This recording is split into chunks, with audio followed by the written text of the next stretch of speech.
we wanted to make an entertaining film. We liked the story. We were not all that familiar with the actual story, which is rare for a World War II film. Usually you think you know all the stories. And we wanted it to be accessible. We liked, and I like all those sort of John Sturges films. You know, we liked, even we thought of it as sort of a mix between Kelly's Heroes and The Train. And we wanted to make it, we wanted to talk about a very serious subject that's ongoing still, and we also wanted to make it entertaining. Obviously we made some things up along the way, but most of it's true, and in fact that, you know, they were part of the group that went into that mine and found, you actually see the photograph at the end of the credits, they found all of the German gold, basically all of it, effectively ending their ability to purchase oil and to prosecute the war, you know, so there were a lot of these pieces that were, you know, that are true. The things that are odd, like going to the dentist and then ending up finding the paintings at this guy's house, actually happened. There's a guy named Bunges, and the flipping over the painting because, you know, they were eating on top of it and the thing, that was actually true. So some of the wildest parts of the film are true. But I wasn't really looking to make a statement on things. We just wanted, you know, Grant and I tend to make films that are somewhat cynical at times, and we sat down specifically saying, let's not do that for once. Let's do one that doesn't have any of that in it, that has a sort of a real positive outlook at things, and that's what we sought to do with this.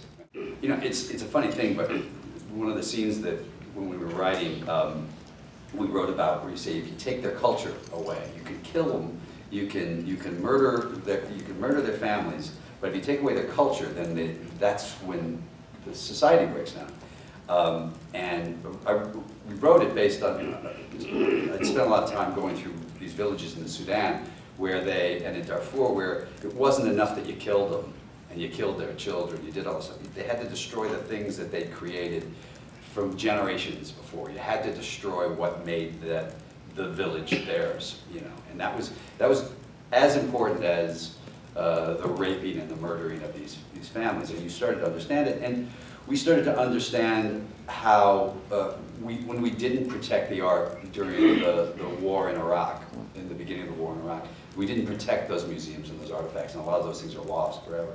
How that can actually affect the community in a very deep way. And I think we learned that lesson again. We keep relearning how important those things are, how important these pieces are. You know, what are you fighting for if it's not for your culture and your life? And so it was a hard thing when you're doing a movie. As you guys can imagine, we're going to write a script about saving art. Doesn't really sound all that fun. So you have to remind people that what we're talking about isn't just, you know, these paintings on a wall that some people can look at and get and some can't. But it's about culture. It is about these monuments, and it is about these sculptures, but it's also just about the fabric of our culture. And that was what was, and our history. You know, it is our you know, mankind's way of recording history.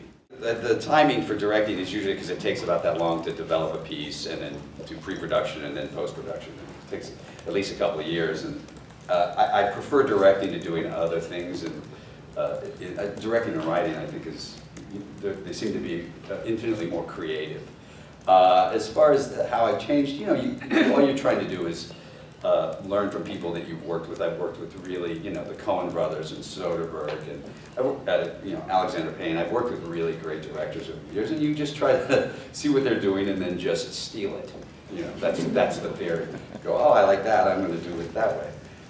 So the truth is, your development, you hope, is the same way as everything, which is you succeed some, you fail some, and you keep slugging away at it. I really enjoy it. It's fun. I like it more than acting now. It's tricky directing yourself, obviously.